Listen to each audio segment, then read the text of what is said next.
is about changing order statuses in control. This is just an introductory video. There's a more in-depth video on the basic training webpage. In this video we're going to cover three things. Number one, we're going to talk about what an order status is. Number two, we're going to talk about the effect of order statuses on accounting. And number three, we're going to show you how to change order statuses in control. Let's go to the first agenda item. An order status is basically a way to represent where the order is in accounting terms, very simply. And there are four main buckets that you're going to see in control. You're going to see WIP, built, sale, or closed. As you receive an order from a customer and then go and build that order and then finish building that order and either ship it, deliver it, install it, or have them pick it up and then eventually collect on that order, that cycle is represented in these four buckets, we'll call them. It will go from one bucket to the other as you progress in that cycle. Let's take a more detailed look. If we just think about the price side or the sale or revenue side of the order, for a moment let's forget about the cost side. If we think about the price side, when you first receive an order, in effect it's work in progress. It's inventory that you are working with, parts and things like that, materials that you are working with as you go and begin to build that order. And you're also going to have a liability for orders due that represents kind of the offsetting entry from the WIP entry.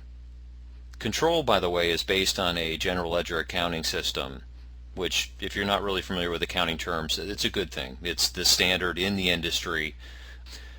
As you finish building that order, the order will move to built, and it'll still be an order due. And that represents an order that you have completed. However, it either needs to be shipped, or it needs to be picked up, or delivered or installed. Once you ship it, or it gets picked up by the customer, or you deliver it or you install it, whatever is necessary for that order moves to sale, the status called sale. And at that point it becomes income or sales on your income statement. You may also have an account receivable outstanding.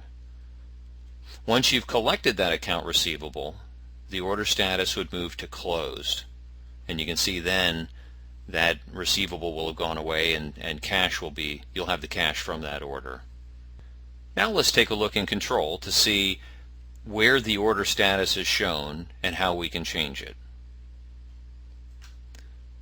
Whenever we're looking things up in control, we go to the Explorer.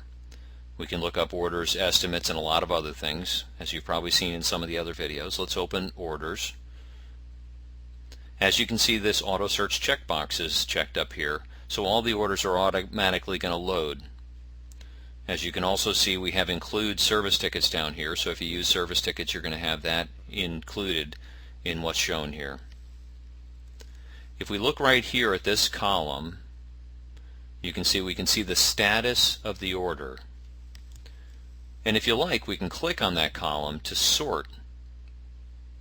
In this case, this is a sort starting with WIP. If we click again, it'll sort in the other direction. And you can see we have orders that have closed, we have orders in the sales status, we have orders in the built status, and then we have orders in the WIP status. If we wanted to take this particular order right here for Ace Pawn for a roll sign print, and perhaps you finish building that order, so now you want to move it to built, you would simply right click on it, go down to change status, go to built, and then just pick whichever status represents the case in this order. If it's an order that a customer has asked you to deliver, you would just simply click on that selection. Now if we click the refresh button, you're going to see the status change on that order. This concludes our introductory video on order statuses. We've discussed what an order status is. We've discussed how that represents where that order is in terms of accounting, and we've shown you how to change a status. And again, just a gentle reminder, once you're up and running and you're comfortable with running orders and estimates through your system, through invoicing through your system, then you may want to go back and review this video. It's a little further down the basic training page, and this will give you even more detail on working with statuses, and it'll talk about the cost side of working with statuses. Thank you and good luck.